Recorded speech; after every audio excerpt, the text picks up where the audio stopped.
Tom Laipply Podcast. Sé que las fronteras es nido de traficantes, tal vez sí tengan razón, pero ¿quién va a comprobarles si yo fuera de la ley? And so I might just show you, this is what the GAO found, the Government Accountability Office, Mr. President, and this just came out literally just this last week, that Obamacare subsidies granted without documentation to 90% of fake accounts. So in other words, what the Government Accountability Office did is they ran an audit of the exchanges in which these insurance policies change hands and found that 90% of these fake accounts, Mr. President, were granted subsidies without documentation. And so we have spiraling healthcare costs, a program incredibly vulnerable, as is this is evidence, vulnerable to fraud and abuse. And again, Democrats are proposing that we do absolutely nothing. Capacity of have introduced a bill to create health savings accounts to replace the Obamacare subsidies. That's good. Do you support that bill? But I like the concept. I don't want to give the insurance companies any money. They've been ripping off the public for years. Obamacare is a scam to make the insurance companies rich, and they have made, I mean, you look $1,400 to $1,700 increase, 100% increase over the last number of years. There's really few things that have gone up like insurance companies. They're getting numbers and money like nobody's ever seen before. Billions and billions of dollars is paid directly to insurance companies. We're not going to do that anymore. I believe Obamacare was set up to take care of insurance companies, not to take care of the American public. Want Republicans to vote for that bill tomorrow? I love the idea of money going directly to the people, not to the insurance companies, going directly to the people. It can be in the health savings account. It can be a number of different ways. And the people go out and buy their own insurance, which can be really much better, health insurance, health care. But the affordability issue is from the 22% increase in prices in inflation under Biden. There's just full stop right there. That's the affordability issue. And he ought to be able to explain that better. Right. That's right. And look, I think that with the economic team, President Trump and the economic team led by Scott Bessent, you have people who very much understand this. And it was they were thrown, what I would say, the worst economy for the average American in my adult lifetime, in terms of like you said, the incredible increase in prices at the household. Did you ever ask or wonder if Obama was committing war crimes? Yes. I mean, we spoke about that, and we spoke about that, but I can still critique these. I don't know how many times this is. We had a lot of questions about. How far back in history are we going to go? For the record, okay, for the record, there was bipartisan outrage over President Obama's very liberal use of drone strikes. Did anyone say Obama committed war crimes? Hold on a second. Yes, Who? Many people did. Many conservatives, many liberals did. So it just, my only point about that is that, look, I know we have short memories. I know we have short memories. He's on the board of Netflix. It doesn't seem like anybody is holding it against him. But this was actually a highly controversial thing. Yeah. You were actually, you were there, were you not? Tim Kaine and I spent 6 years trying to change the AUMF. To reform that so that Congress could have a say, because a lot of us were troubled with what was going on with these basically. Did you use the phrase war crimes? No. Okay. No. Were you throwing it around a lot tonight? Have I used one here? We're throwing it around a lot tonight. War with Venezuela. I haven't said that here. There were war with illegal. War with narco-terrorists. Let me ask you about a quote that you've made that has some Democrats worried about your ability to win statewide. In a December 2024 Vanity Fair profile, you talked about, quote, and I'm going to read a lot of the quote just to put it in the context, quote, all the complexities within the Latino community. The immigration thing has always been something that has perplexed me about this community. It's basically like, I fought to get here, but I left y'all where I left y'all, and I want no more y'all to come here. If I wanted to be with y'all, I would stay with y'all, but I don't want y'all coming to my new home. It almost reminds me of what people would talk about when they would talk about kind of like slave mentality and the hate that some slaves would have for themselves. It's almost like a slave mentality that they have. Now, about the time that was published last year, around 1 million Latino voters in Texas were voting for Trump.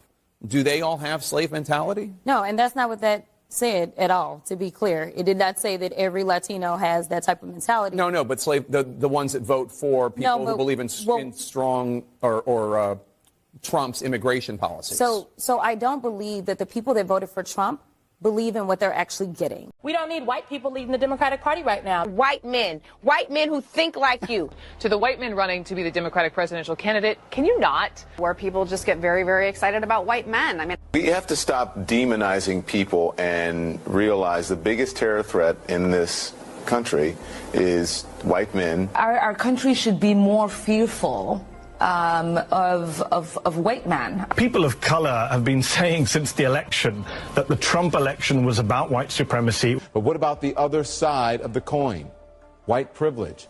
Been able to cash in on white privilege. Dear white people. Democratic Chicago Mayor Lori Lightfoot, she's catching heat for apparently deciding to only grant interviews to black or brown journalists. I don't want to say we need to go start killing all white folks, but it's like, but maybe they need to feel the pain and the hurt. So the Somalis are the real victims. Yes. So her father was a colonel in this Islamist communist Somali regime that the UN accused of committing war crimes and disgusting human atrocities. She leaves Somalia, she comes here, marries her brother, commits immigration fraud, gets elected to Congress, and suddenly is worth $30 million. So everybody in her little Somali community, all of a sudden, not all of them, but a bunch, most of them, steal $1 billion from American taxpayers. And then they buy nice cars and they fund her campaign. And then they get caught. And she says, no one's more upset about the fraud than us Somalis. Right. And that we're the real victims. Meanwhile, a lot of these people are on food stamps. They don't have a high school education. They can barely speak English. And all Stephen Miller says is you got to assimilate and you can't be a public charge. And she calls him a Nazi. And he's Jewish. She can't even get that right. He is basically killing and bombing boats, claiming that these people are involved with drug trafficking without evidence, without proof, without coming to the Congress of the United States to talk about what he knows and what should be done and how it should be handled. He's just killing people, and he doesn't care that he's being criticized.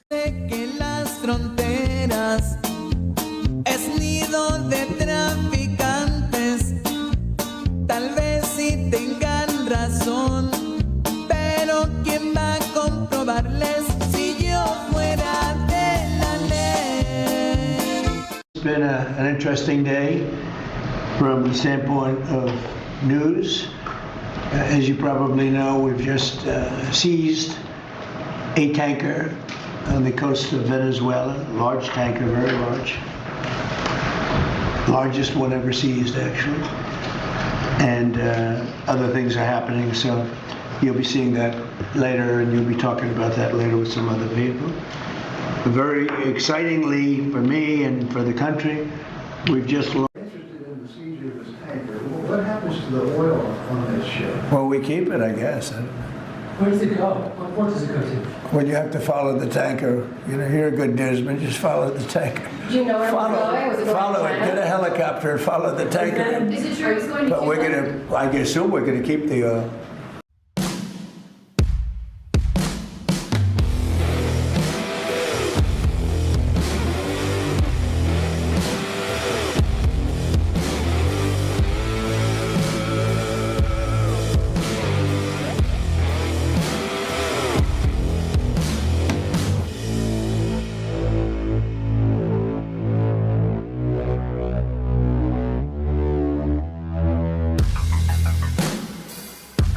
All right, Wednesday night, and we are live. Hope everybody's doing good. As always, be blessed in the mighty name of Jesus. Let me say it to everybody in the chat. Salty Gonads is on. Greg Ninemon is on.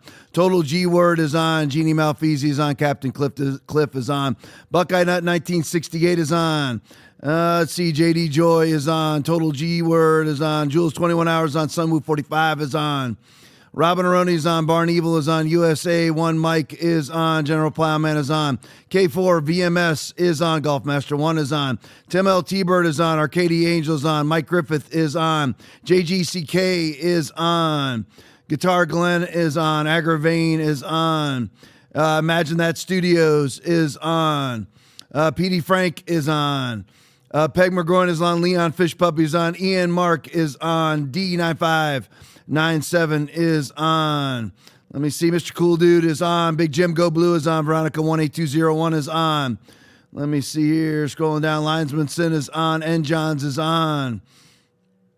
Bob Corley is on. Forger for Life is on. Sheila K is on. Wait Away is on. Those Jesus People is on. Milwaukee James is on. Mark 1069 is on. Uncle Wally is on. Let me grab 2 or 3 more. Granite 2468 is on. Trev McGroin is on. LA 106 Times is on. Let me grab 1 more. Steffa Toms is on. Scanning the screen. Sun Gun is on. Appreciate you guys. Love each and every one of you. So let me go over this with you. Eagles Wings video. Tim Burchett came out today. Viral videos. One of a myriad of, I wouldn't say small stories, but a myriad of non-headline stories that should be headlines. Tim Burchett, No Tax Dollars for Terrorists Act, which he's been trying to pass for a long time. That's been stalled in the Senate. It's a bill he introduced. It's H.R. 260, a bill he introduced to block U.S. aid from indirectly reaching the Taliban. The bill passed. Wonder what he means by indirectly. Oh, it's $40 million a week that's being put into NGOs that goes directly to the PLA, the People's Liberation Army of Afghanistan. That's where it goes. The former Taliban. That $40 million a week, yes, that is $160 million a month is going to the people who killed 13 soldiers at the Abbey Gate. How does that work? Because Democrats enrich themselves through the disseminators, those that are dispersing the money to the Taliban. They get the money. They get the $40 million a week into an NGO. They give the Taliban $1 million out of the $40 million they're getting, and then they keep the rest of the $39 million. That is how they grease the skids around the globe. That is the symbiote. That is the circle bleep that you and I are not a part of. The bill passed the House in June of 2025. How many months ago is that? Let's see. November, October, September, August, July, almost 6 months ago, but remains still in the Senate. Why? No brainer from a taxpaying citizen. Yeah, I can personally vouch for the fact that I don't want $160 million a month going to the Taliban who's murdered Americans for 3 decades. Why is the U.S. sending $40 million a week to Afghanistan? Well, there's a reason why I let Tim Burchett explain it to all of us. Play for me. Hey, everybody. Tim Burchett. As you know, as I've been championing the cause to quit paying the dadgum Taliban $40 million or $45 million, whatever it is, a week. We've given them over $5 billion total since the Biden administration. Every week, we can't stop the bill. We can't get the bill passed in the Senate. It's taken me over a year to get it out of the dadgum House. And we got a fellow over in the Senate who was a staffer, but he was a former, I believe, ambassador to Afghanistan. And his name is what? Tom West. And apparently, our good friend Tulsi Gabbard and the Trump administration denied him his security clearance because of his alleged cozy relationship with the Taliban. And so I suspect that's what's going on in the Senate. That's why they're stopping the bill. And people say, well, y'all are in the majority. Why don't you just act like it? Well, you got to have 60 votes over there to pass a bill of this significance. And that's the holdup. And we're going to continue to see this kind of nonsense until the country wakes up. And I don't care what party you're in. We shouldn't be paying these people any money. They will hate us for free. All they're going to do is use that money to come at us in a different area and kill Americans and kill our allies. Dadgummit. This is what's going on. I'm letting you know about it. You can make the call. Call your senator if you've got a Democrat senator. This is beyond that. This is actual, in my opinion, corruption. We know this money flows around. We know, Elon Musk told us about it flowing into dark money campaigns. And I think some of this money, I'm not sure if this is or some of the other, but surely it's flowing back into the pockets of politicians in Washington. And if it's a Republican, I hope they haul them out of here in chains, and a Democrat as well, because I don't care. I'm sick of it. We're $38 trillion in debt. We're sending over $40 million a week to the Taliban, and the United States Congress doesn't have the guts to stop it. That's pathetic. Let's fix it. Thank you. So I'll start this discussion with a familiar refrain. Why are we even having to discuss this? Why is there a bill that even needs to be initiated by anybody to have us stop sending money to our mortal, inbred, low IQ Afghan army? Why are we doing that? That has killed thousands of American soldiers and maimed thousands of others via the Taliban that's now called the People's Liberation Army of Afghanistan. $40 million a week because Tim Burchett outlined it for us. Because it's actually being circle bleeped back into the hands of politicians. Why has this not been stopped when we own the House and the Senate? We own the Senate. I mean, again, I know we have to have 60 votes in the Senate, but it could be brought up. Why has it not been brought up on a vote yet when we own the Senate? I know we have a slim majority, but we own the Senate. Why hasn't it been brought up by John Thune? Because they're all part of the same ecosystem. The ecosystem where the politicians profit off of the bills they pass. Why in the world would we be sending money, $40 million, and everyone grasp it, $160 million a month to our Afghan enemies, our Muslim enemies, those who have killed thousands of Americans, maimed thousands of others? Why? The Abbey Gate alone, 13 Americans dead. Why in the world? I mean, why is this even a discussion? People actually look at Congress and the Senate as our leaders, and this is where they send our money? These are not leaders. Again, these are our piss boys. These are our servants. These are our representatives. But our representatives have found a way to profit. So they create NGOs. They fund those NGOs because that's where all this money is going. It's not going directly to the hands of the Afghans. A small percentage of that 40 million, we're like, well, that's good, Tom. No, it's not good. $160 million a month is being added to our debt and deficit every month. For what? And where does that money go? Well, at least it's not going into the hands of the Afghans. Well, it doesn't matter. Where's it going? It's here. There's the accounting for it right there. But it's not going to benefit Americans. Why is it being spent? It's being put into NGOs that are being used, that are fully staffed by Democrats. Every Democrat that staffs that NGO is getting paid millions of dollars, or at least hundreds of thousands of dollars. They're given $40 million a week, and let's just break it down, make it one simple number, $160 million a month. And out of the $160 million a month, about $1 million is getting to its destination. The rest is going to those who disperse the funds. That's it. Another Bill and Hillary Clinton Foundation scam. That's what this all is. And nobody does anything about it. Republicans or Democrats. Why? I thought they were conservatives. I thought they were on our side. No, this clock remains the same no matter who's in office. Yep. Including Donald J. Trump, which breaks my heart to say it. Why has it not been changed? What in the world? I hope there's a Democrat that's watching right now. Send it to me in the Rumble chat. So I'll read it. I promise you. Say, I'm the Democrat in the Rumble chat. This is why we're sending the Taliban $160 million a month. I would love to know. Tell me. I would love to know. Maybe you're a Republican. Tell me why. And why has it not been stopped? So who's this Tom West, this former ambassador to Afghan, who's a staffer in the Senate? Aaron, can you side by side? Again, another bearded, effeminate man running America. Guy who can't do 10 push-ups, who's never been in a fight in his life, never been in a fist fight in his life, never carried a rifle in his life, never made an arrest in his life, never fought a war in his life, nothing. He does nothing except facilitate money into his own pockets and to the pockets of his friends as we lurch to $39 trillion in debt. Who is Tom West? He's the staffer imagine you're just a Senate staffer, but used to be an ambassador to Afghanistan. And he's got his little panties in a wad because he's an effeminate man. So we know he doesn't wear actual underwear. He's a panty wearer because he's an effeminate man. He got his security clearance yanked by Tulsi Gabbard. So now, because his feelings have a boo-boo on them, he wants us to continue to give the Taliban $160 million a month. Who is this guy? Legend video titled, Who is Tom West? Play it for me. We are in regular touch with the Taliban.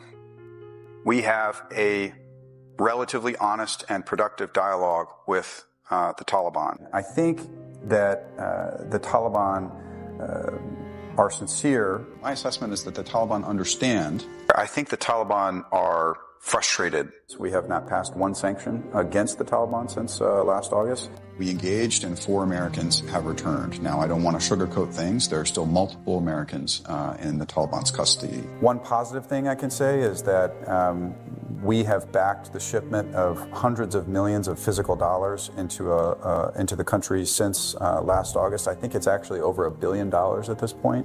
We were able to cooperate with the Taliban on certain discrete issues. We were able to see them close roads, help with crowds, prevent terrorist disruption as well. I had a series of engagements with senior Taliban leaders. When do you intend returning to Afghanistan to meet with the Taliban and others inside the country? The sooner the better. They want sanctions relief. They want development aid. They want a big seat at the table. We have just announced another $308 million that we would like to pump in the system.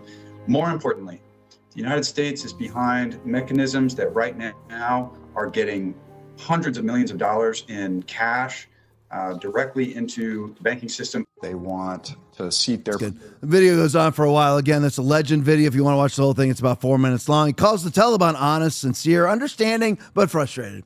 As he advocates for us to send hundreds of millions of dollars, more money to the Afghanistan. That may have been a while ago, but he is the one that's actually holding up for some reason. And again, this is a staffer.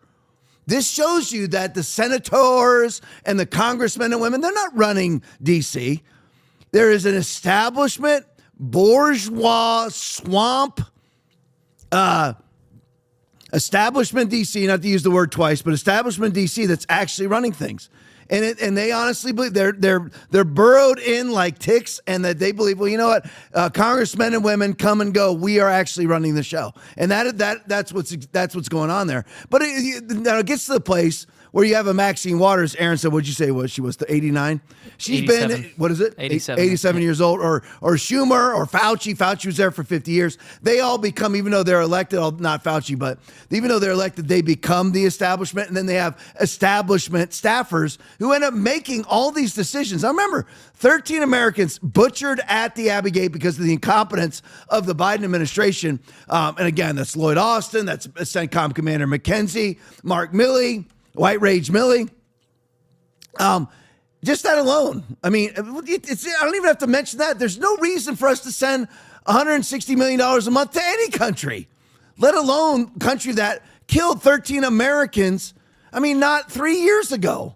It's amazing. It really is amazing that we even have to have this discussion. It just shows you the galactic incompetence on Capitol Hill, but it's not incompetence. It's all purposeful. They are paying themselves to our debt and deficit. All right, let's switch to Gavin Newsom. I'm just hopping all over the place right now.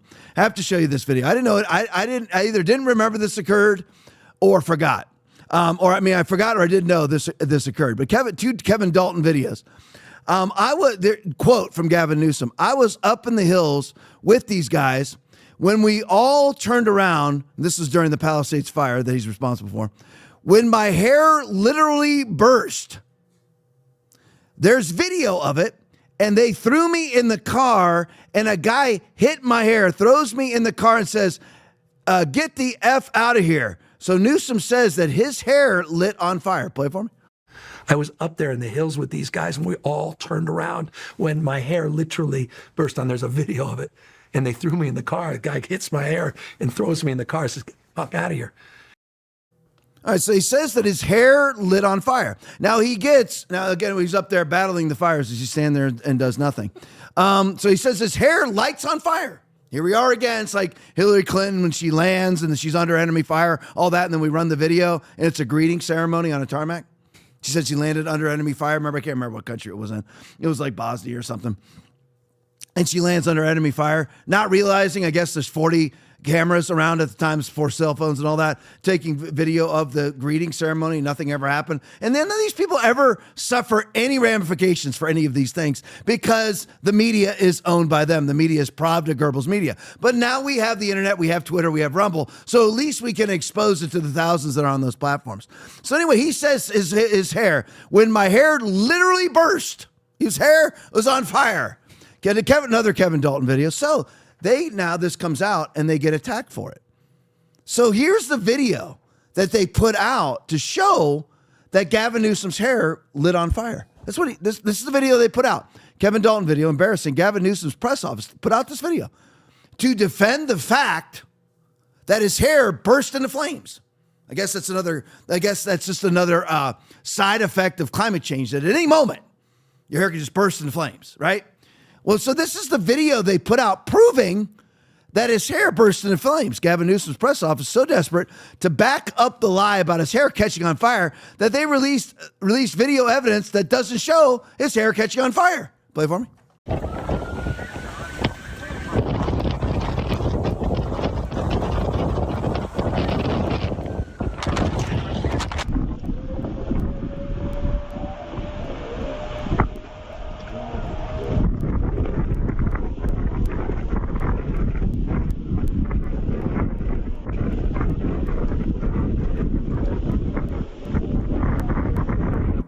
That's the video proving that his hair was set on fire. This is the level. And there's you know what, I've always said this, and I ask Aaron for help, I ask Will for help. Give me the verbiage. There is no verbiage. You cannot verbalize something that doesn't exist. They're putting out a video proving that his hair was lit on fire, proving that his hair was never lit on fire. I mean, is there another way to verbalize this? I don't know. I mean, They're asking me they're showing me the video proving that what happened was the opposite of what they swear happened, and then wanting me to say that it happened. And they put out a video saying, look, his hair is on fire, showing his hair wasn't on fire. They literally the ones who put that, said, look at it, here's his hair catching on fire, and his hair is not on fire. I mean, if you're a Democrat, can you explain to me, can you advocate for your presidential candidate in 2028, please? Explain to me, why is it that you're the governor of the state of California? You're an idiot, but you've at least accomplished this. Why do you need to make up stories like Joe Biden and Obama and Clinton? You just make up stories.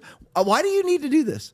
And you can talk about Trump all you want. Trump will say something like, there was 257,000 people at this event, and there was 240,000 people. That's what Trump does. Trump doesn't go, you know what? I'm up in the hills of the Palisades, my hair catches on fire. And the firemen threw me in the back and patted my hair till they put out the fire and said, get the F out of here.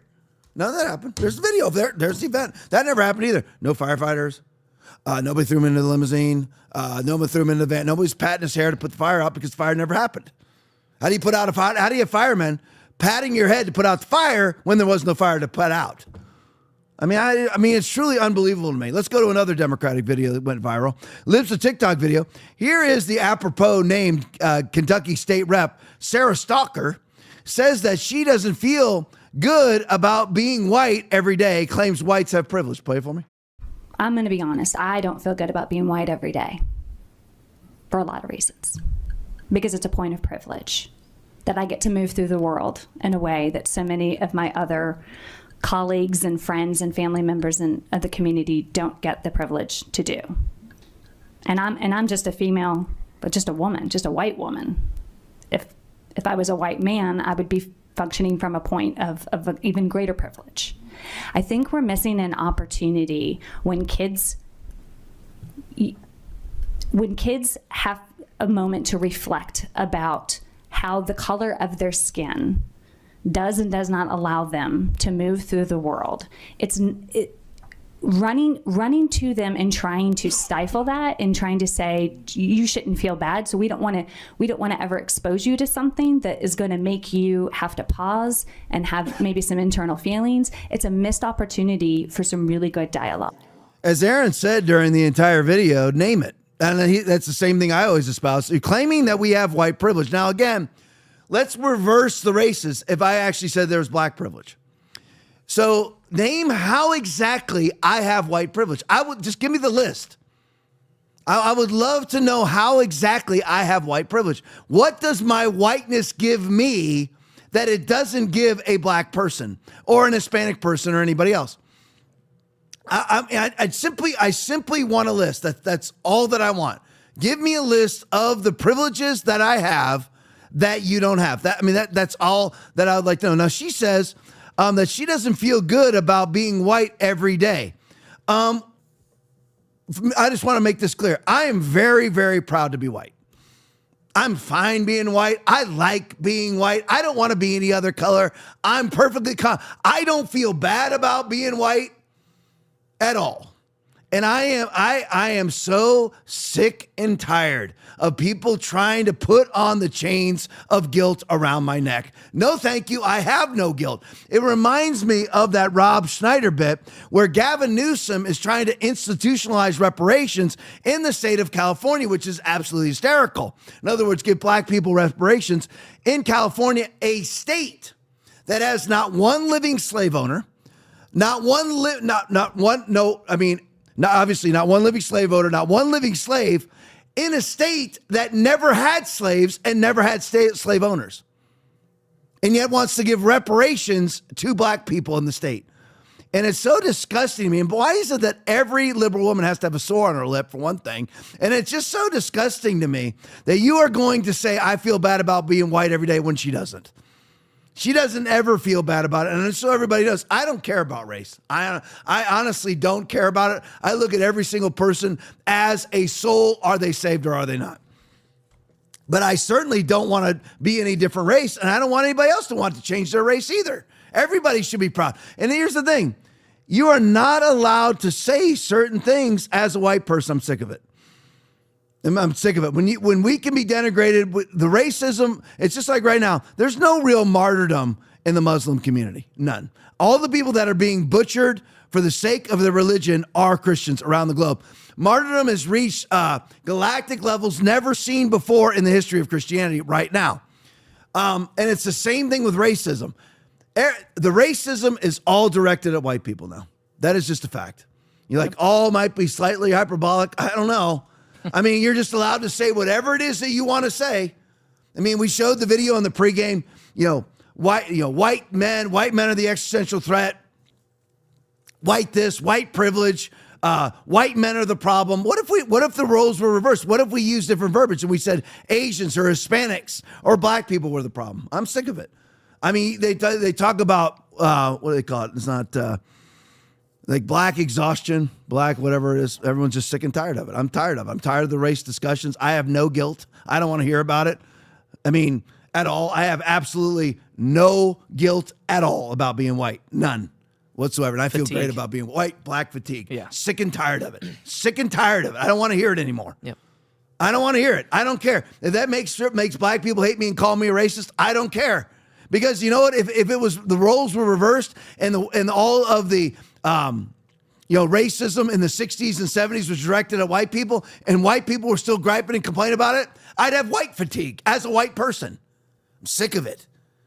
Nobody has any more privilege than anybody else. It's the same thing as this. When they always talk about women not receiving the same amount of money for jobs, they don't get the same compensation as men.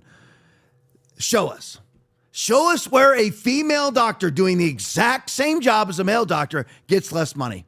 That never happens. Or Will's in teaching. Oh, he's Will and I, both of them. But Will is working for the man, and I work for the man for 25 years as deputy sheriff. We're both working for local governments. If you take Will as a teacher and me as a deputy sheriff, and you put us side by side with a female teacher and a female deputy sheriff, we made exactly the same money. Mm-hmm. How do they get it to where women make less? Because women don't do the jobs that make the most money. So the average becomes less. But any time a male or a female is doing the same job, right now it's disgusting. But if you take a female Blue Angels pilot, she gets the same exact amount of money as the male Blue Angels pilot. Would everybody agree? Mm-hmm. But paleontologist, dentist, orthodontist, orthopedic surgeon, cop, teacher, lawyer, same money. So it's all a lie. It's the same thing here. It's all a lie. There's no privilege. It's all crap. It's all lies. If there's anything, it's black privilege, because certain slots are kept open for blacks. Yep. Affirmative action is for blacks. If anybody, and by the way, the biggest victims of affirmative action and racism in America are actually Asians. They're the ones, because they score the highest and are kept out of colleges so that a certain amount of black people can be put in. Not white people, black people. It's never, if they don't keep the Asians out to get white people in, they keep the Asians out to get black people in. So you end up with these graduates, and I meant it that way, like Jasmine Crockett, who's a stupid idiot who's actually graduated from college and law school. How? She's a moron. And many others too, like Michelle Obama. She publicly says that she was up. No, that was Joy Reid. Joy Reid publicly said the only reason why I got into Harvard was because of affirmative action. Yeah, we can tell, Joy, because you're an idiot. We can tell. All right, let's go to this one. Wall Street Apes video. Insane. Senate Leader John Thune reveals the Government Accountability Office, the GAO, did an audit. I went over this briefly last night. And the audit revealed Obamacare subsidies granted without documentation to 90% of fake accounts. So 90% of fake accounts receive full Obamacare subsidy money. The fake accounts is made up out of the blue. This, of course, I'm not saying this is how the Somalis act. I'm not saying they're involved in this, but this is what the Somalis have been doing in Minnesota under Tampon Tim, and it's rising up to the level of $2 billion that were stolen out of taxpayer money. Again, going to our debt and deficit. Again, 90% of completely fake accounts were able to get free tax money, free taxpayer-funded health care. This is what the GAO found, the Government Accountability Office. And this came out literally just this week. The Obamacare subsidies granted without documentation in 90% of fake accounts. Here's John Thune. Play for me. And so I might just show you, this is what the GAO found, the Government Accountability Office, Mr. President. And this just came out literally just this last week. That Obamacare subsidies granted without documentation to 90% of fake accounts.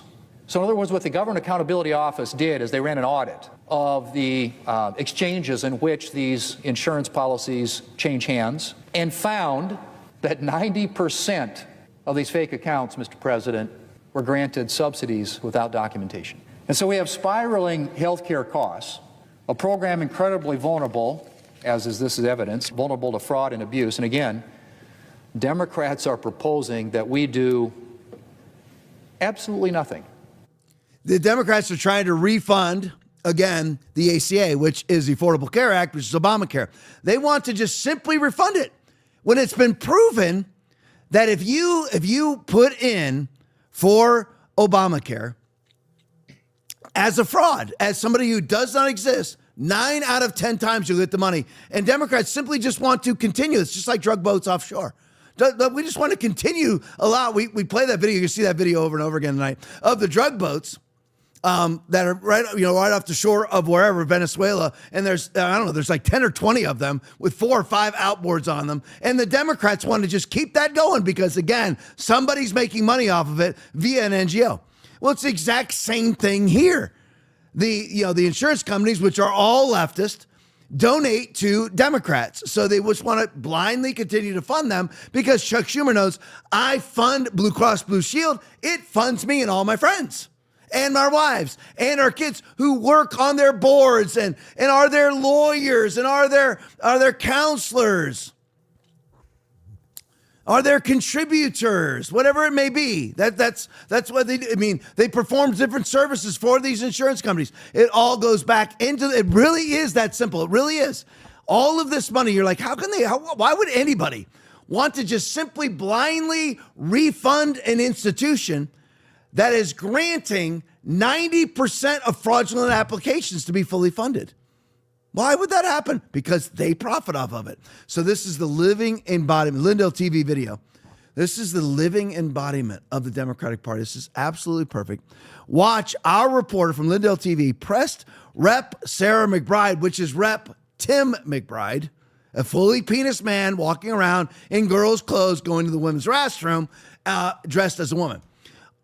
Our reporter pressed Rep. Sarah McBride on a shocking Obamacare revelation, and the only defense was he called it all BS. Play for me.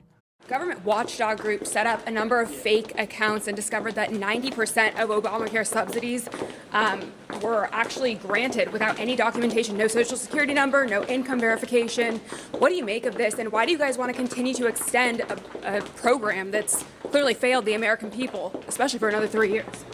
Well, I don't think the American people think that it's failed the American people, and that study, quote unquote, sounds like bullshit. Well, it's right here. I actually have it. Yeah, but it sounds like a bullshit study, not a bullshit methodology. So because it sounds like BS, you just say that it's no good? I mean, I can show you it right here. New York Times reported on it. Sounds like the methodology is pretty questionable. All right, well, it's right here. Obamacare subsidies granted without documentation, 90% fraud rate. That's First of all, that's not what that says, and you can mischaracterize what a report says, but that's not what it says. It does not say that there's All right, this goes on and on. But anyway, so there you have again, I would love it. Democrats, please just defend being a Democrat as you have a fully penis man with his little poochie pouch right there, walking down the hallway in a pantsuit, dressed as a woman. I mean, how does anybody ever identify as a Democrat? I will never get it. But here it is. Now, she said it sounds like a BS. There it is. I got lurched into it. He said, Timmy McBride said, fully penis man in a pantsuit. He said that the study sounds like it was BS. The study was not, it was not a study. It was done by the GAO, the Government Accountability Office, which is government, which is the federal government. It's not Republican and or Democrat. I'm sure there's Democrats and Republicans working this, but this is the unbiased Government Accountability Office who simply said, you know what, let's try this. Let's apply for Obamacare money under fraudulent circumstances. Let's pretend to be a person. So they applied for Obamacare under a fictitious name, and 90% of the time they got the money. And Timmy McBride, fully penis man, walking around in a pantsuit, says that this was this was a BS study. It was done by the government. And this is what it means to be a Democrat. And you know what we're going to do? We're just going to blindly refund a budget for the ACA, the subsidies for the ACA. We're just going to blindly refund that, even though we know 9 out of 10 applicants who are fraudulent receive money from the ACA. We're just going to blindly, because that money, again, is not dispersed simply into the hands of Americans. It's dispersed into NGOs. It's dispersed directly to insurance companies. It's dispersed into Medi-Cal and Illinois Medicaid. It's funded by our tax dollars and dispersed by Democrats who make money off of it. So they're just going to blindly continue to refund an institution that is granting fraudulent accounts full money.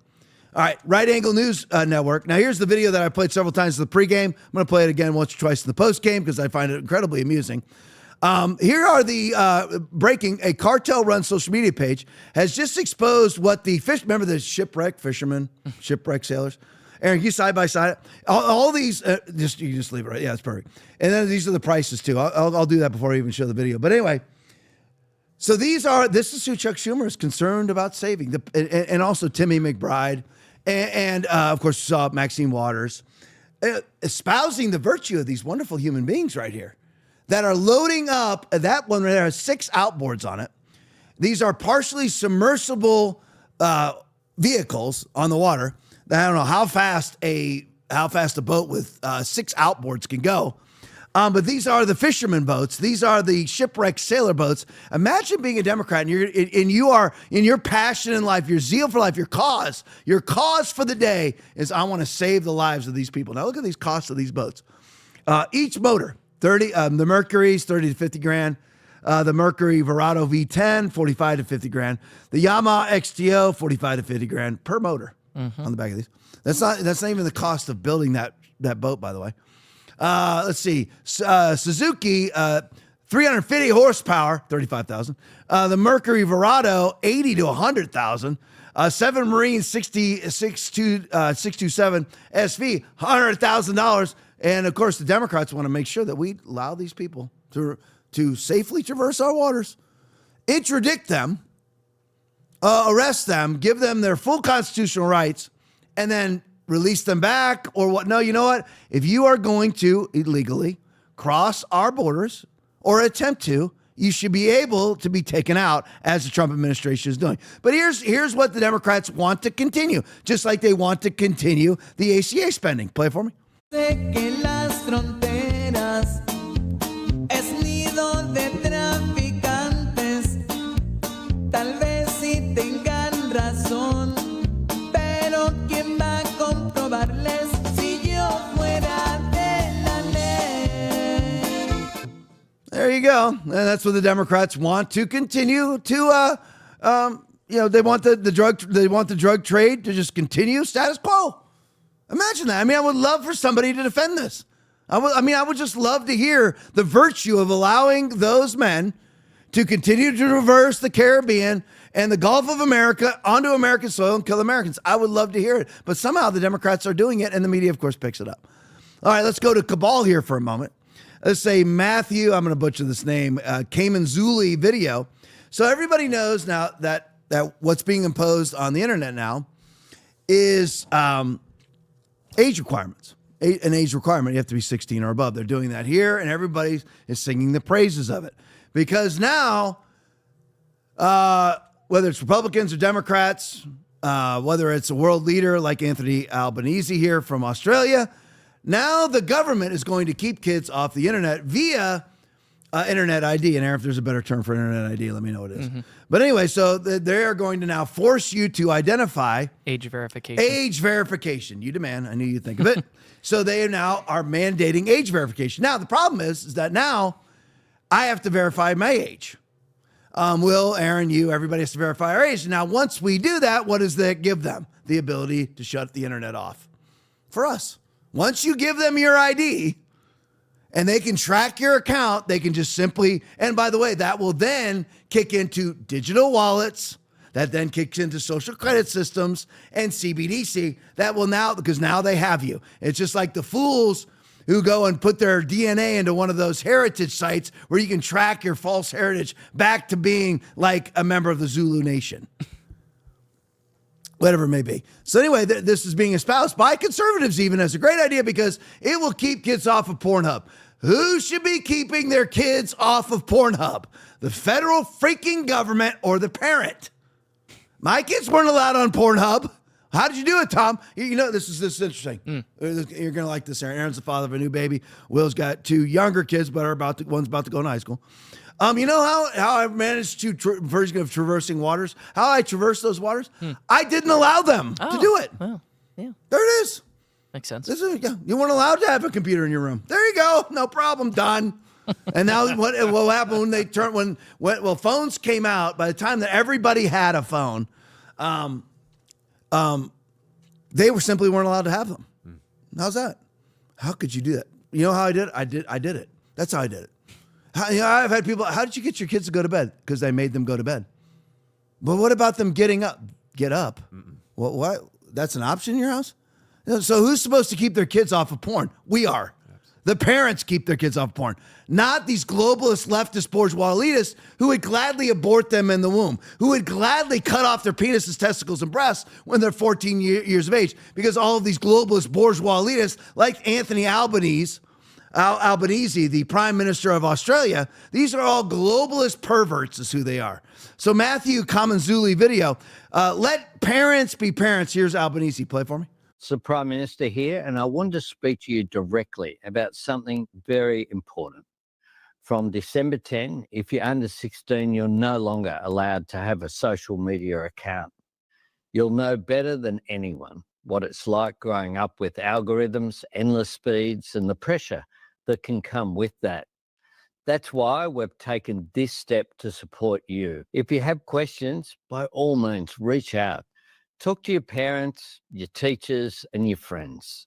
And if you feel like you need more support, Headspace and Kids Helpline is there to assist. Above all, make the most of the school holidays coming up rather than spending it scrolling on your phone.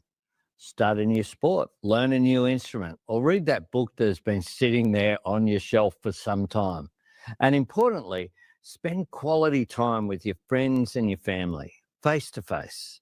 Have a great summer. This is eerie, isn't it? Because that right there, that spiel reminds me of the same spiels we saw coming out of Australia, and not just picking on Australia, because many also blue states, Lori Lightfoot and Gavin Newsom, Cuomo, and all the rest of them. The same spiels that you were not going to be allowed to do this on the, whether it was Gretchen Whitmer, who you could buy a TV stand, or you could buy a TV, but not a TV stand in the store. Remember that? You weren't allowed to buy seeds or paint during COVID. whatever it was, because they get off on it because they're all a bunch of sadomasochistic sexual perverts. But anyway, so this reminds me of the COVID video. Starting on this date, you will no longer be allowed to be on social media. Now, according to our resident of Australia, Ever Eden, they have only banned TikTok, not Pornhub. So you can still get on Pornhub without age verification, but not TikTok. Because you know why? Now, again, because Pornhub's leftist, owned by a Jewish rabbi. Yeah. As well as, what's the other one, Aaron?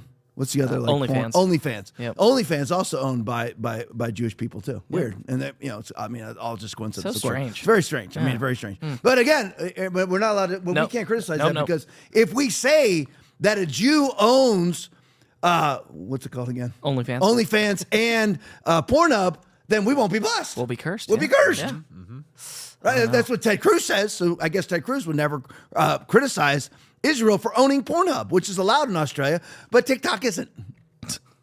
So you don't need age verification to get on Pornhub in Australia, just TikTok, because you go on Pornhub, people are doing what they do on Pornhub. But on TikTok, you're espousing political idealism. Right. So that can't be allowed. But, the perversion of going on to Pornhub, that's allowed.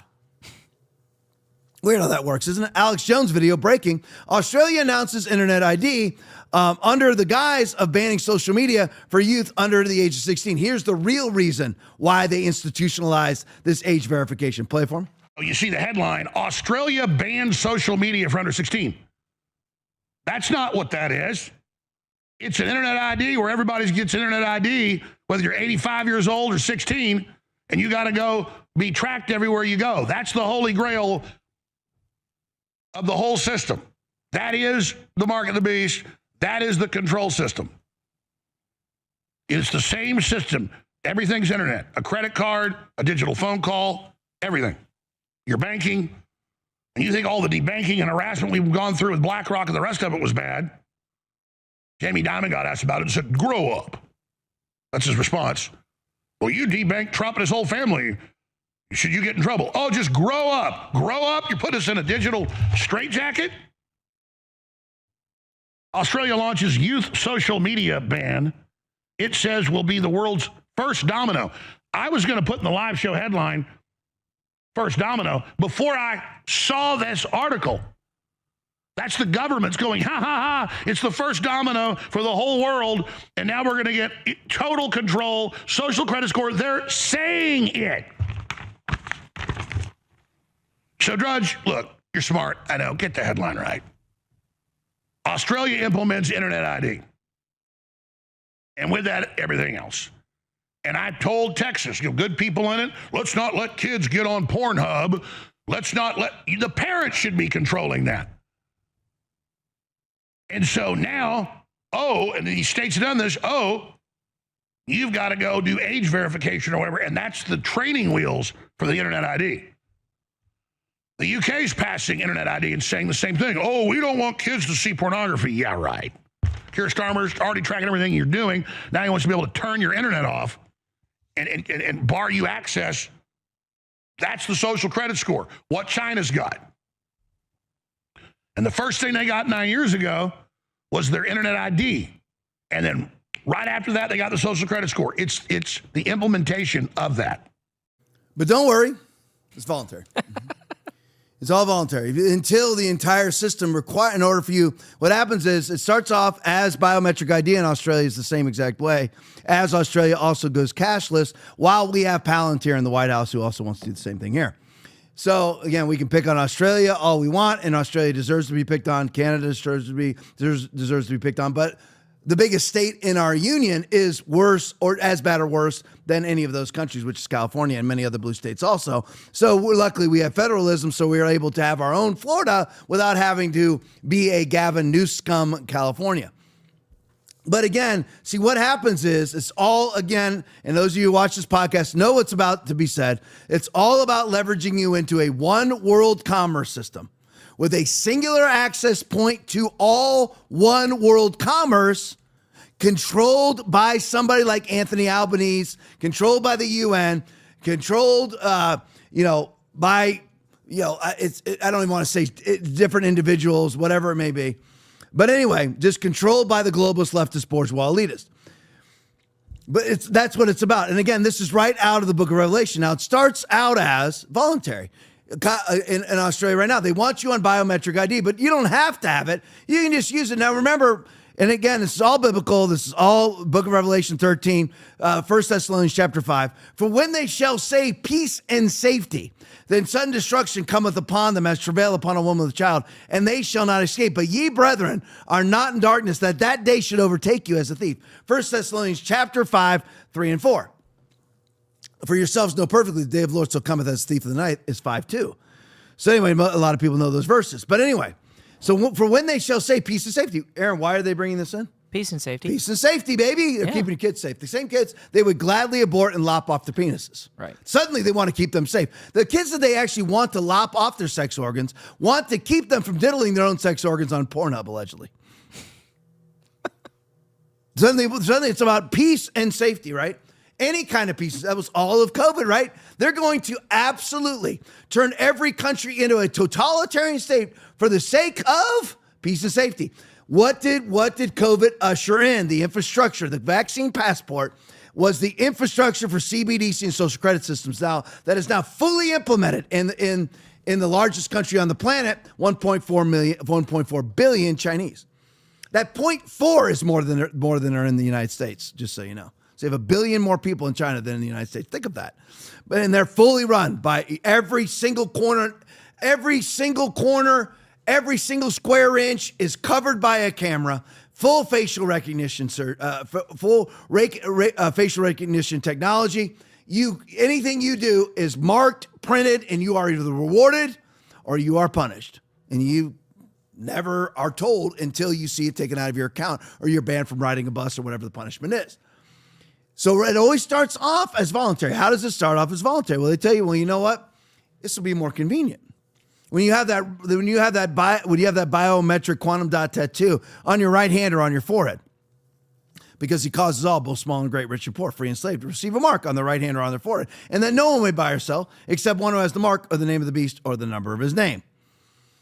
Then a third angel followed them, saying with a loud voice, if anyone worships the beast in his image and receives his mark on his forehead or on his hand, he himself shall also drink of the wine of the wrath of God, which is being poured out full strength into the cup of his indignation.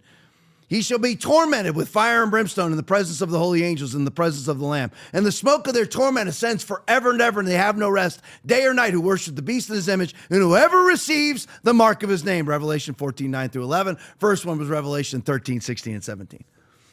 So it's a big deal. This is a big deal. That what they're trying to do is get a universal ID onto you. They're like, well, it's just internet. What it's not internet?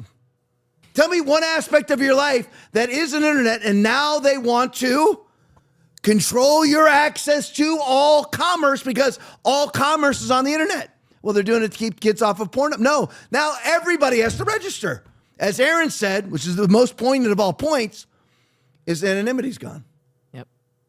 There's no more anonymity now. So they now have your ID because in order for you to participate online, which is everything, because what eventually happens is you can't get a plane ticket without being online. Remember you get a plane ticket with paying cash? You could rent a car paying for cash, and then they got all rid of all that, and you could only pay for it with a credit card. Over and over and over again, one step closer to totalitarian control. So a small group of people can control the entire world via leverage. Back to Australia. They're limiting all cash. So that you end up, cash becomes very inconvenient. So it's much more convenient just to participate in the biometric system of credit. Yeah. And like, well, it's voluntary, right? Now, just like they said, the COVID vaccine was voluntary. Of course, you get fired, lose your house, lose your job, but it's voluntary. Well, right now it's voluntary there until every single business requires you to have a biometric ID. Then it's no longer voluntary unless you want to starve to death. You can voluntarily starve to death. Because you can't enter a store without biometric ID. You can't buy a plane ticket. You can't get tooth pulled. You can't get surgery. You can't buy groceries because the entire system now is digital. That's the point of all of this. Well, Tom, this is just Pornhub. That's nothing to do with Pornhub.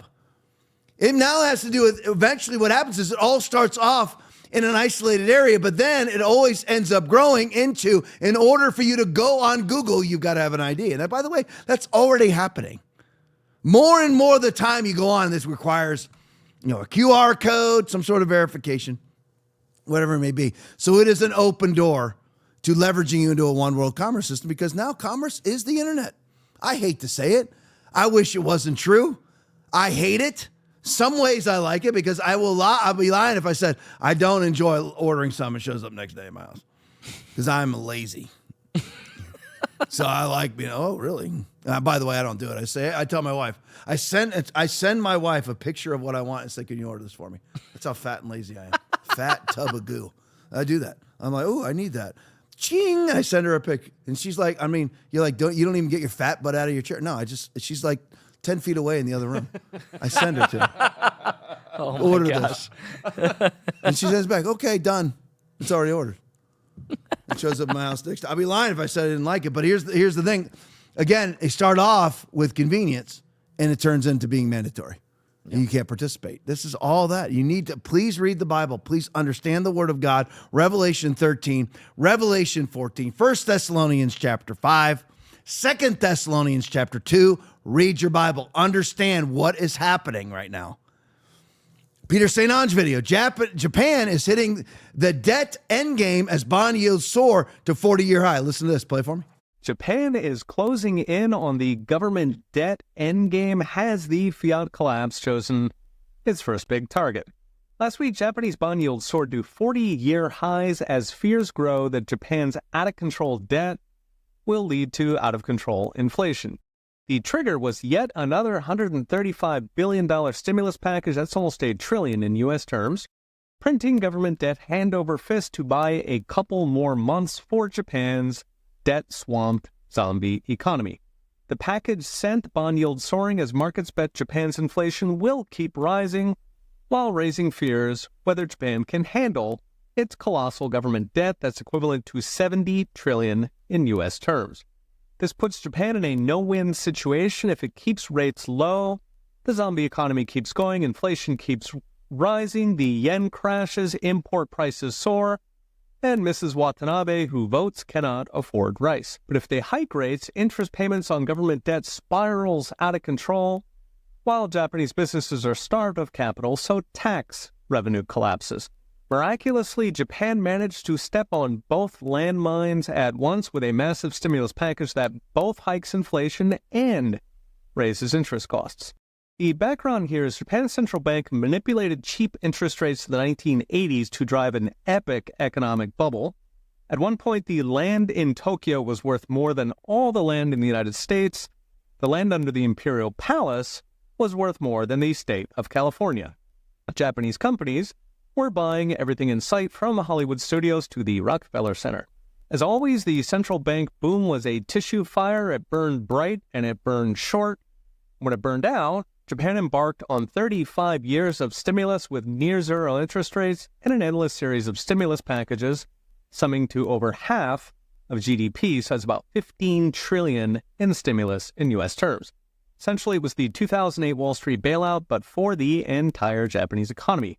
The money did not buy back the boom. What it did buy was keeping Japan's zombie companies on life support, hogging up workers and capital so new startups could not enter. So today, 1 in 5 listed Japanese companies are zombies, meaning they can't pay interest on their debt out of operating profit. They suck up over 30% of all bank lending and hog up almost 10 million workers, essentially paid to lose money. As a result, while American productivity grew by half since 1990, Japan is actually a quarter less productive than 35 years ago. Real wages are literally lower than 1990. Japan went backwards just like Argentina. Meanwhile, all that stimulus drove Japan's public debt to 250% of GDP, over twice the U.S. number. Interest payments alone now eat up over a third of Japanese tax revenue, and if rates rise another couple points, it'll be 2/3 in interest alone. So what's next? Brought to you by I Trust Capital. Japan spent 30 years refusing to let weak companies die. Now the entire economy is dying. And when the music stops, the shock waves will hit America. Japan is the biggest holder of U.S. federal debt, and toss in Japanese pensions and banks, and they hold over $3 trillion in American assets. So if Japan hits the fan, these will be liquidated, tanking American stocks and bonds. while crushing the so-called yen carry trade that's driven the global everything bubble since COVID. The only solution is for Japan to massively cut government spending, which will not happen since it would set off the worst recession since World War II. So Japan is stuck, sleepwalking, buying time with stimulus, and praying that markets don't wake up. Okay, we'll be watching. See you next time. Aaron, if you could put the debt clock back on, because I never even saw this before, but Aaron saw it. Where's the 121? Yep. So this can never happen here. Well, look at the bottom where it says now U.S. federal debt to GDP. Our debt is 120% of our GDP. So we have more debt than our entire gross national product. Well, thank goodness. I mean, that's where we're at. Everyone knows how disastrous that is. Japan is at 250. So they're worse than us, but look at where we're at. So you don't think we're ever going to meet Japan? We're only, 130 points away from that? It's not long. Everybody wants to talk about a lot of different things, a lot more sexy things. This is what you need to be watching for right here. This is what you need to be watching for. And we need to be voting accordingly. We need actual, what happened to the one man that was going to be lower all this? Where's Doge? It's off of there now. Look at it. It's gone. They got shut down. Weird, isn't it? Yeah, Weird. Doge is officially shut down. Aaron sent it to me, but I never had time to get to it. Doge has been officially shut down. The one guy that was cutting it was removed immediately by Trump's own administration. Weird, isn't it? Weird how that works, by the people who actually want to crush America into submission. Speaking of that, let's attack Islam for a couple minutes. Tommy Robinson video, chilling footage shows two Afghans who had only arrived in the UK via a dinghy months earlier, marching on a 15-year-old girl into a park in Learnington Spa and forcing her to perform sex acts on them. Juan Huanaseb and Israr Niazel, both 17, admitted sickening attack on the young girl. They'd both been staying at a taxpayer-funded accommodation. Oh. So you're importing them at taxpayer-funded, at taxpayer expense, actually accommodating them, housing them at taxpayer-funded expense, and allowing them to rape your 15-year-old girls at taxpayer expense. Barristers for both have unsuccessfully tried to stop their names from being made public, saying it could lead to a widespread public disorder. I think it's already a widespread public disorder when you have Afghans, low IQ, inbred, stupid Afghans raping 15-year-old girls. I think that's already a public disorder. Would everybody agree? Here's the video. Play for me.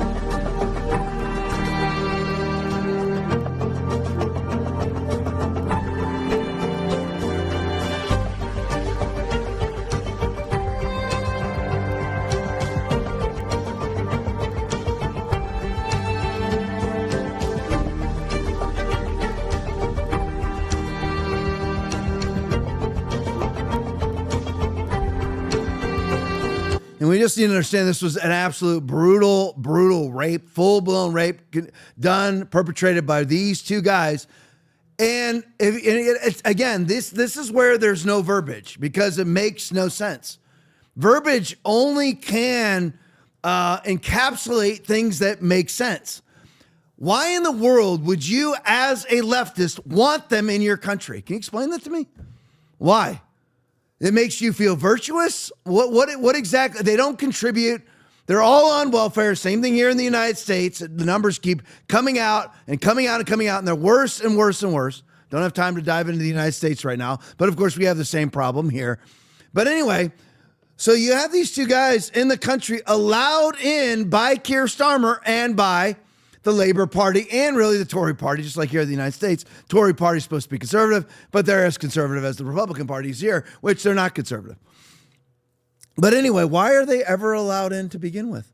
This girl was a virgin, brutally raped by two men. 17-year-old men. I don't care what, but brutally raped by two 17-year-old men. And Democratic Party, Tory, Labor Party officials sleep like babies at night. They just keep letting them in. Why? Why? Again, the reason why they're letting them in is the UK officials and officials in the United States do not look at their countries as sovereign nations. They look at them as globalist states, and globalist states that they want to be under a global government, right? Again, the book of Revelation coming to fruition. That's what they want. So they are flooding these first world countries on purpose. The leaders, I don't even want to call them leaders, but the representatives in these countries are the ones flooding their own countries with third world, low IQ, inbred. We ran the numbers the other night. I can't remember specifically what the average IQ is in Afghanistan, but it is not good. It is not good. I hear Aaron tapping away. We'll have that figure here in a minute, I'm sure. But anyway, they are importing, and I mean that. They're not just allowing them in. They are purposely importing their own citizens' rapists. And everybody needs to stop beating around the bush. When you're dealing with red-pilled folks like the 573 people that are on this podcast right now, we already say it. But I don't, these limp-wristed Republicans, limp-wristed conservatives, all afraid to say what actually needs to be said. The UK and the United States and Australia and many others are importing their daughters' rapists. The leftists keep themselves secure while they're importing the rapists of their own constituencies. And why do they do it? Because they flood with these first world countries with third world immigrants who have no heritage connection to the Charter of Rights, to the Constitution, to parliamentary procedure. So they are very easily globally governed because the leaders in these countries are actually globalist activists. They are actually globalist activists. They are globalist acolytes. They want their country to be a globalist state run by Ursula von der Leyen, run by what I know Klaus Schwab's gone now, but run by who took Klaus Schwab's place, and we all know BlackRock, Larry Fink. Run by BlackRock. That's what they want because Keir Starmer believes that he'll be, one of Larry Fink's right-hand men, making millions of dollars a year. So he'll be sitting and eating ribeyes while we're eating bug eyes behind walls and guns that you and I aren't allowed to have, and we won't be able to defend ourselves against people like this. So then we have to run to them for more increased totalitarian chains to be strapped around our necks and tightened to protect us from the problem they caused. That's what it all is, and I could spend an hour on it. Tommy Robinson video again. Syrians, Afghans, and Iraqis are now responsible for 40% of all violent crime. So Germany has imported 40% of their crime rate. Play it for me.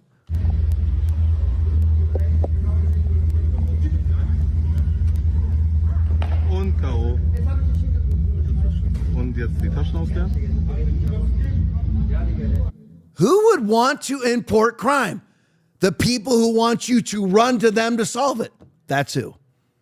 Now, I have to show you this video. It's 4 minutes long, but you've got to listen to it. Rupert Lowe gave us Tommy Robinson video. Rupert Lowe gave a speech in Parliament today about invaders attacking our women and children. Play it for me. The scale of illegal immigration and its impact on our country is simply not understood in this Parliament, nor do most members even care. British people are genuinely scared. Women are frightened to go into their towns alone. Parents are terrified to let their children walk to school. It's getting worse and worse and worse. The British people are not stupid. They can see their communities radically changing, and they can feel their streets becoming more unfamiliar, more dangerous, more menacing. All whilst the Home Office deliberately conceals the true extent of the change from our citizens. I am contacted by dozens and dozens of women who genuinely fear for their lives, and they feel ignored by this place. Ignored by those who are supposed to represent and protect them. Ignored and abandoned. Thrown to the wolves in pursuit of some sick, multicultural experiment that is being forced on our people. One that has very real-world consequences. What happened just yesterday? 2 Afghan illegal migrants jailed for raping a schoolgirl. The footage exists. She filmed herself during the rape. Even the men's barrister warned it would lead to disorder if it was released, as it was so horrific. "You're going to rape me," the girl cried as she was dragged away. She screamed for help and begged not to be taken. One of the migrants gagged her with his hand. The Afghan men forced her to perform sex acts in a secluded area. She is heard screaming for help. She calls for her friends. She wants to go home. She's pleading for help from passers-by. None came. Can you imagine her horror, her fear, her desperation? Think if it was your daughter. How would that make you feel? Honestly, think about that. Would the honourable member give way? I will give way. He is making a very powerful introduction to his speech. He and I share profound concerns regarding the scale of illegal migrants in the UK and their ability to arrive here and disappear. The case he speaks of yesterday, the most disturbing thing for me is that we are being gaslit by the media because these two Afghani boat arrivals were described as being from Leamington. They're not from Leamington. Would you agree with me that women and girls are less safe in this United Kingdom now, today, than they were 5 years ago because of this reason? I thank the honourable member for her intervention, and I completely agree with what you're saying. The girl was then pushed to her knees before being brutally raped. Another, one of too many. Last year, a 35-year-old Iranian small boat migrant raped a 15-year-old girl in an alleyway. He was known to police in Germany, where he was convicted of assault offences. He told the girl she could be his sex doll and that he wanted to, and I quote, fuck her, before dragging her down an alleyway, forcing her to her knees outside a secluded doorway, and then raping her. The poor girl's anguished mother later asked, why was he in this country? A question millions and millions of British people are asking. Why are they here? These are unimaginable horrors, but they are happening right across our country every day, brutally and relentlessly. This House may not like to hear this, but it must listen. It must understand, it must digest. This is a political choice, and it's one that this Parliament has made. These are men who should never have been in our country to begin with. They should have been detained and they should have been deported, indiscriminately and without question. They weren't. They were housed, fed and cared for at taxpayer expense, released onto our streets, allowed to roam freely. Thousands and thousands of them, unvetted foreign men from barbaric cultures that have no place in our communities. Words cannot adequately describe my disgust for what has been forced onto the British people. There's no way to do better than that speech. I'll just leave it right there. Why are they here? It's as simple as that. Get them out. Deport them. I love what he said. Deport them indiscriminately. They don't have due process. Get them out now. And look at Americans fighting to keep their rapists in the country.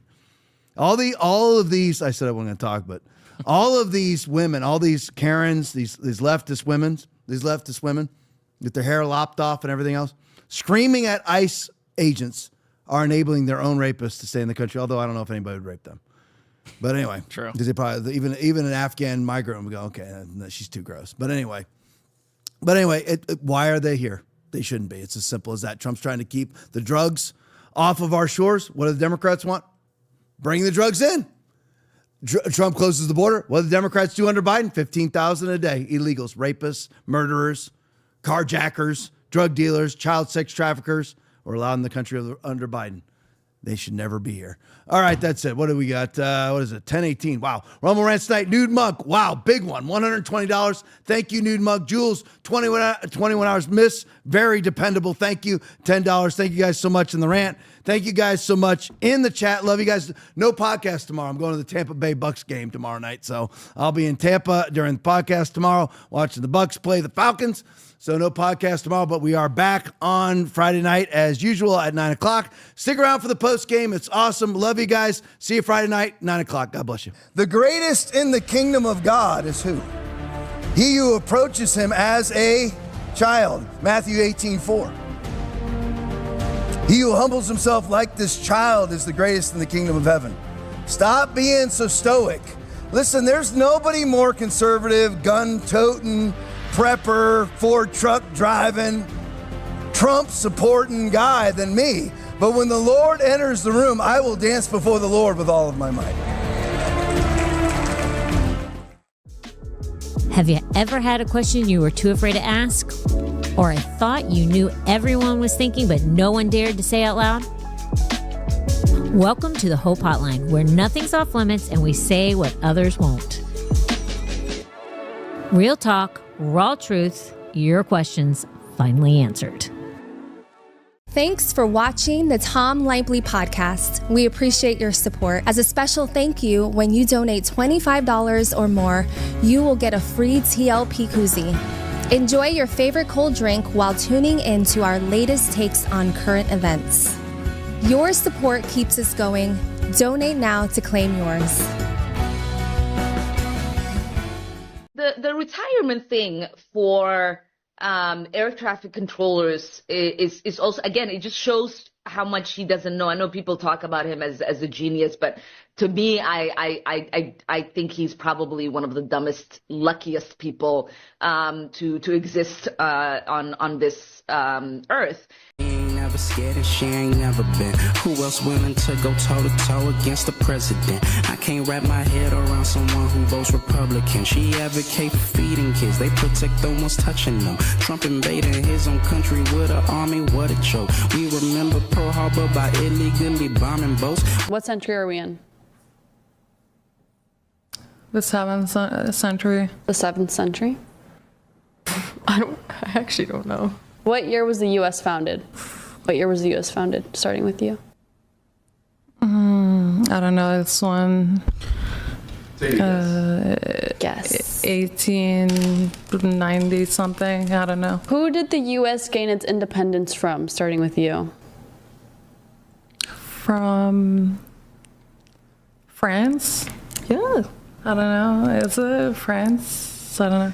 The day when we recognize the raising of the Somali flag, and we recognize what it means to unite a country, what it means to conquer colonialism and to claim your land.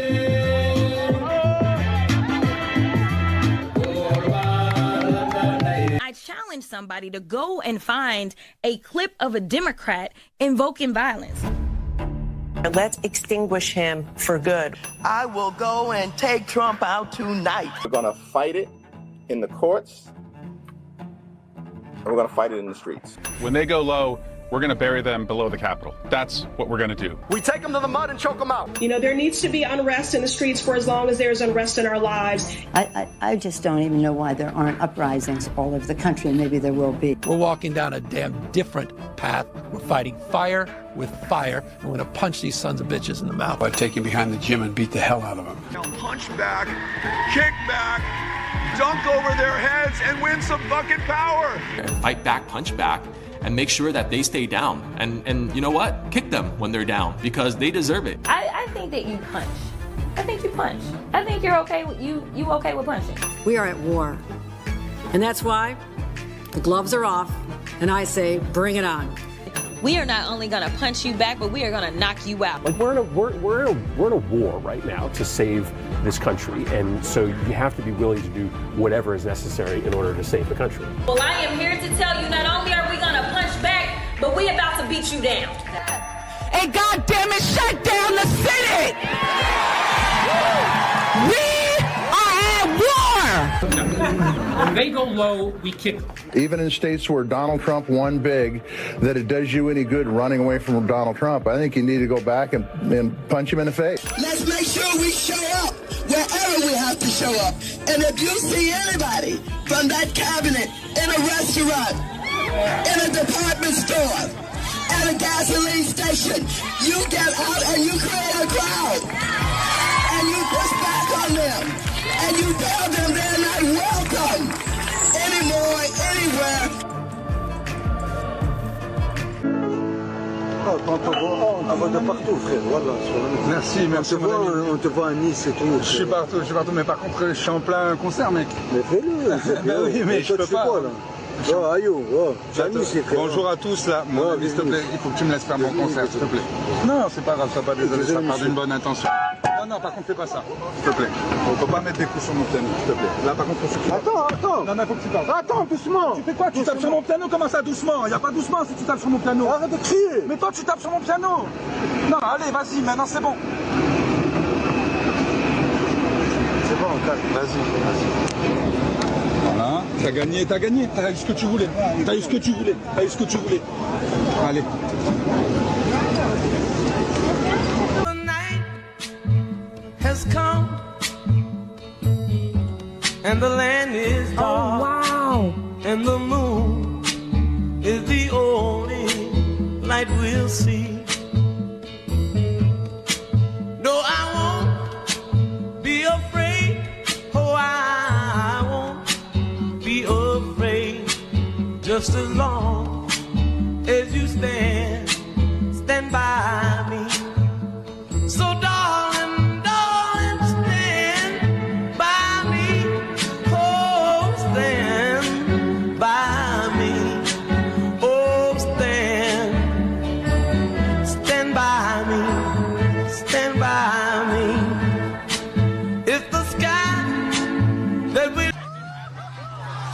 New dramatic cell phone video Los Angeles police are combing through to investigate the latest flash mob robbery. Oh, stop! Oh my gosh! Dozens of teens seen Saturday stealing and throwing items out of a 7-Eleven to others outside. It's worth it because they don't got my face on it. One teen bragging on camera why they feel untouchable. Like nobody respects, anything or anyone, so they feel like they could get away with anything because, from what it looks like, they can. LAPD confirms they rushed to the Beverly Boulevard location Saturday afternoon after the clerk hit the panic alarm. Police say someone wearing a mask pointed a gun at the employee while the rest of the group swarmed in, overwhelming the store and ransacking everything in sight. It happens everywhere. It looked like a bunch of kids. So I'm not surprised. They probably don't have the money for food. If you literally go up that block, there's so many homeless people down there. Like, honestly, it's a system. Las fronteras es nido de traficantes. Tal vez si tengan razón.